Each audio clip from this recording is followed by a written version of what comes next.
El hecho de que diga el presidente que hubo una nacionalización, no hay ninguna nacionalización, porque de las 13 empresas, como te decía yo, de Iberdrola, el gobierno, los activos del gobierno no se incrementan ni siquiera en un foco, o sea, nada, no hay nacionalización. Es que hubo también una intención de no aumentar la deuda pública para esos propósitos. Lo que se hizo fue estacionar estos activos administrados por la CFE de cualquier manera, pero administrarlos en una entidad privada, ¿no? En la medida en que esta entidad privada le permite a la CFE que administre los recursos y, por lo tanto, no cuenta como deuda pública. Pero el gobierno federal avala. Entonces, si el gobierno federal avala, a la larga, cuando no podamos pagar, pues no forma parte de la deuda pública, pero sí forma parte de la deuda del sector público. Podemos ver un video de cuando el presidente de la República anunció, digamos, la compra, que no fue compra, de estas 13 empresas propiedad de Iberdrola. Sí. El costo estimado de esta operación es de alrededor de 5.943 millones de dólares, casi 6.000 millones de dólares. De esta manera, la Comisión Federal de Electricidad pasa de generar 39.6% a 55.5% de toda la energía del país. Con esto resolvemos para el corto, el mediano plazo, todo el consumo de energía eléctrica que requiere el país en pleno crecimiento. Y lo más importante de todo, de esta forma garantizamos que no aumenten los precios de la energía eléctrica a los consumidores. Esto significa el rescate de la Comisión Federal de Electricidad y es una nueva nacionalización de la industria eléctrica. Es importante esta operación porque se habla de rescate. En el fondo, pues efectivamente la CFE aumenta de 39 a 55% su capacidad instalada en términos de la generación total en México. Pero lo que hay que preguntarse es ¿en qué beneficia esto al sistema?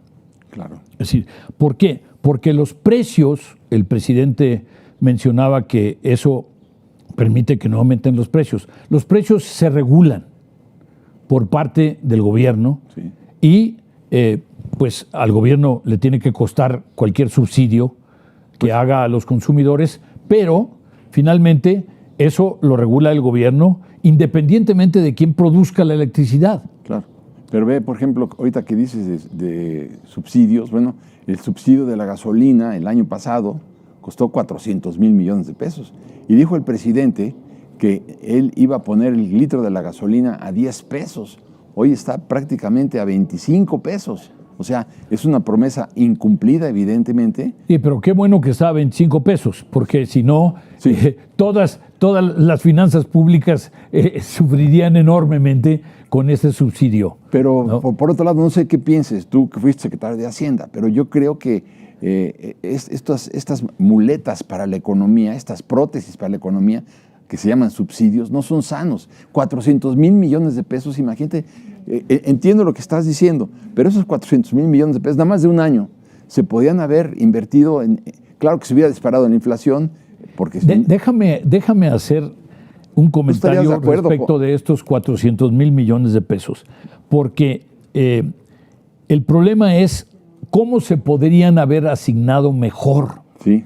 Resulta que el 20% de más altos ingresos en México, el 20% de más altos ingresos en México recibieron prácticamente la mitad de este beneficio que se dio al subsidias a los que tienen. Subsidio de la gasolina. Y el 20% de más bajos ingresos en México, solo recibió el 5.8% de ese subsidio. Quiere decir que fue no solo asimétrico, sino enormemente inequitativo. Inequitativo, claro. Y por otro lado, como ya vimos, estamos en un proceso inflacionario en donde los precios no aflojan, siguen aumentando los precios de todos los artículos de consumo básico y pues efectivamente se podrían haber asignado estos recursos para ayudarle a la gente a que pueda completar para su canasta básica. Por ejemplo, el hecho de que diga el presidente que hubo una nacionalización, no hay ninguna nacionalización, porque de las 13 empresas, como te decía yo, de Iberdrola, el gobierno, los activos del gobierno no se incrementan ni siquiera en un foco. O sea, nada. No hay nacionalización. Es que hubo también una intención de no aumentar la deuda pública para esos propósitos. Lo que se hizo fue estacionar estos activos administrados por la CFE de cualquier manera, pero administrarlos en una entidad privada, ¿no? En la medida en que esta entidad privada le permite a la CFE que administre los recursos y, por lo tanto, no cuenta como deuda pública. Pero el gobierno federal avala. Entonces, si el gobierno federal avala, a la larga, cuando no podamos pagar, pues no forma parte de la deuda pública, pero sí forma parte de la deuda del sector público. ¿Por qué? Porque está avalada y tendremos que pagar tarde o temprano si fracasa el pago. Lo que me refiero yo es que hubo este intento, esta intención de que no cuente como deuda pública, lo que en la práctica fue una adquisición por parte del Estado de bienes productivos, en este caso una capacidad muy grande de producción de kilowatts, ¿no? Para abastecer a la industria eléctrica en México, que ya existía. Eso es quizá para mí lo más importante. ¿Cómo se podrían haber asignado 6,000 millones de dólares, por ejemplo, si solo se dejan en ese sector, para aumentar la capacidad instalada del sector? Pues pregúntale al presidente Lula. El presidente Lula ya se reunió ayer con los presidentes y directores de Iberdrola y de nuestros 6,000 millones de dólares, 5,500 van a dar a Brasil. O sea, Brasil va a financiar la expansión de su industria eléctrica con el ahorro de los mexicanos. ¿Pero de qué estamos hablando, no? Efectivamente, me llamó mucho la atención esta noticia, porque resulta que nosotros estamos adquiriendo indirectamente, digamos, ¿no? Por parte de un vehículo privado, entre comillas, la capacidad instalada, sin aumentar ni un kilowatt, la generación de energía eléctrica. Y, por otro lado, la empresa que recibe esos 6,000 millones de dólares anuncia efectivamente una inversión de 5,300 millones de dólares. Debo decir que Iberdrola es una empresa pues muy grande que tendría capacidad de poder hacer eso independientemente de que de la operación en México. Sin embargo, sí se da esta figura que tú acabas de mencionar, ¿no? Imagínate por un segundo. La paradoja de que nosotros estamos necesitando más capacidad para poder acompañar una demanda creciente. Estamos hablando además de cómo financiar, por ejemplo, las necesidades del nearshoring. Eso es lo que iba a decir. ¿No? Sí. Toda esta inversión extranjera que estaría llegando a México si le podemos asegurar que va a haber recursos de infraestructura, que va a haber agua y que va a haber energía eléctrica. Y que va a haber energía eléctrica y que por todas estas empresas de la relocalización famosa del nearshoring, lo primero que van a demandar va a ser energía eléctrica. Y además algunos beneficios fiscales. Pero digo, ahora, en lugar de que esos $6,000 millones los hubiéramos invertido, piensa, por ejemplo, en zonas económicas aisladas. Vamos a pensar en La Ventosa, allá en Salina Cruz, ¿no? Que donde hay unos vientos que derriban camiones, si ahí pusiéramos aerogeneradores, no sé, 1,000, 2,000. Que ya existen. Ya existen. Pero bueno. Pero hay que aumentar. Habría que aumentar. Ya existen, sí, pues sí. Claro que existen, pero teníamos que poner 1,000 más. Entonces, porque mataríamos 2 pájaros de un tiro. En primer lugar, si se van las empresas en busca de energía eléctrica a Salina Cruz, a Oaxaca, por ejemplo, o a Chiapas, por ahí, ¿no? Sería una maravilla porque además crearíamos empleo. Habría bienestar, habría que crear la infraestructura, todo lo que tú quieras, pero beneficiaría muchísimo. ¿Qué hicimos? Le damos $6,000 millones a los españoles para que ellos hagan en Brasil lo que nosotros teníamos que haber hecho aquí. Y eso es lo que es muy desesperante. Es una torpeza infinita esta decisión. Mira, como te dije, yo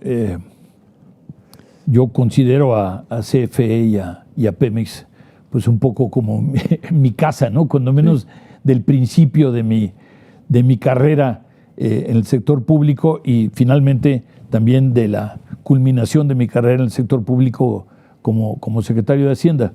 Y entonces me preocupan el hecho de que esta sabiduría que se mostró, este pragmatismo que se mostró hace ya varios sexenios por parte del entonces presidente Salinas de abrir a la inversión privada a través de CFE, ¿no? Y a través de Pemex, sí. La posibilidad de ayudarles, de echar una mano con capital nacional y extranjero, de la capacidad de generación de energía eléctrica y de la capacidad de generación de petróleo, de gas, etcétera, fue muy, muy sabia en su momento. Sí. Se siguió aumentando esto en los sucesivos gobiernos y se llegó a una situación en la cual había un acompañamiento muy adecuado en términos de cómo se aumentaba la capacidad dependiendo del aumento de la demanda. Es decir, esto es lo que hay que ver. ¿Por qué es que se cuestionó? ¿Por qué se cambió el esquema? Y finalmente ya hemos visto que nos ha dado problemas inclusive con nuestros principales socios comerciales, claro, porque con la reforma eléctrica que se intentó y también con mucho de la reforma energética, pues estamos teniendo los problemas que ya se conocen en materia de quejas de parte en el contexto del TEMEC, de parte de Estados Unidos y de Canadá. Íbamos muy bien con las famosas farm outs, estas empresas de inversiones mixtas del gobierno con los particulares. ¿Por qué? Pues porque ellos exploraban, ellos extraían, ellos vendían y nos daban la mitad a nosotros más otra regalía. Era un negocio extraordinario. Pero yo lo que creo es que es importante ver que quien no tenga un criterio empresarial no debe llegar a presidir la presidencia de la República, perdón, a llegar a encabezar la presidencia de la República. Yo creo que hay que entender esto. ¿Ves? Por ejemplo, otro de los grandes errores fue, y me gustaría otra vez remontarme a la historia, Echeverría creó 540 empresas paraestatales. Éramos dueños en aquella época hasta de un cabaret que se llamaba La Fuente, que ya es viejísimo. Éramos dueños el gobierno dueño de panaderías. Yo estaría de acuerdo contigo en que aquello fue un exceso y sin duda se fue corrigiendo en los años subsecuentes, se fue ajustando. Lo que pasa es que, y lo que me duele, para ser perfectamente claro, es que teníamos un buen esquema, estaba funcionando el esquema de que a través de Pemex y a través de la CFE, el sector privado y nacional y extranjero estaba ayudando a la generación de energía y a la generación de electricidad. Sí. Y estaba funcionando en cuanto a que conforme aumentaba la demanda, estaba aumentando también la capacidad instalada. Por supuesto. Y sin embargo, ahora se ha roto ese proceso, ha dado lugar no solo a quejas de nuestros principales socios comerciales, sino que y será posible que la CFE, con estas finanzas públicas tan endebles, tan frágiles, le siga el ritmo a la demanda. Pero tú ve, por ejemplo, quiénes son los presidentes del Consejo de Administración de las principales empresas petroleras del mundo. Si ves el currículum de todos ellos, es impresionante cómo estudiaron en diferentes universidades y tuvieron prácticas en diferentes empresas petroleras. Pero si tú ves el currículum, ¿quién es el señor Manuel Bartlett para manejar una empresa tan importante como CFE, cuando te apuesto que no sabe cambiar un foco? A ver, esta parte es muy importante decirla, porque necesitamos profesionales al servicio de las principales empresas del Estado. El propio director general de Pemex es un ingeniero agrícola.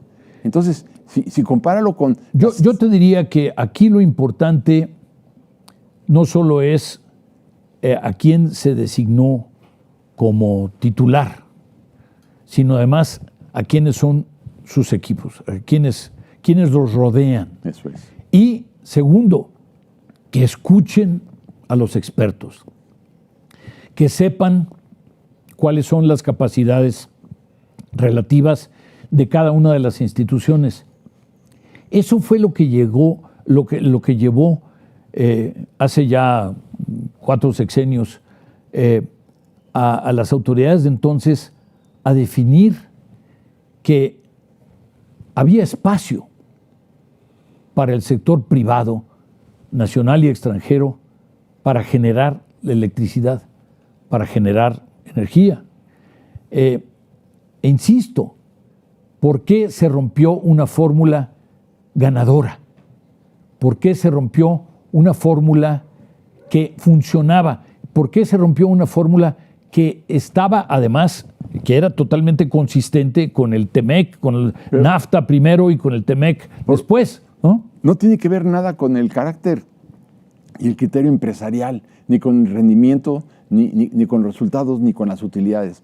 Esta decisión es propia de un fanatismo político de carácter ultraconservador de hace 60 años, 70 años, en donde se cree que se va a defender la soberanía eléctrica del país y no se defendió la soberanía eléctrica. ¿Cómo se defiende? Invitando a 40 empresas a que vengan a invertir en electricidad, dándoles todas las facilidades, igual que todas las facilidades a las empresas y petroleras.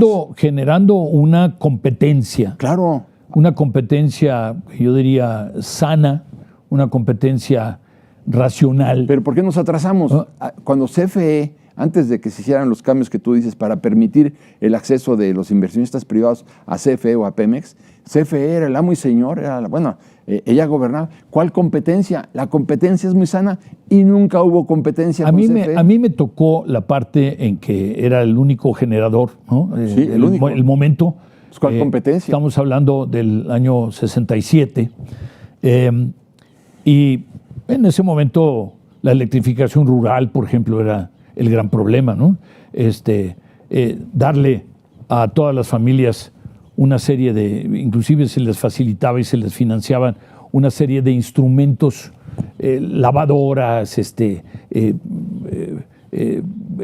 electrodomésticos. Electrodomésticos de diferentes tipos para que la vida fuera más fácil, sí, ¿no?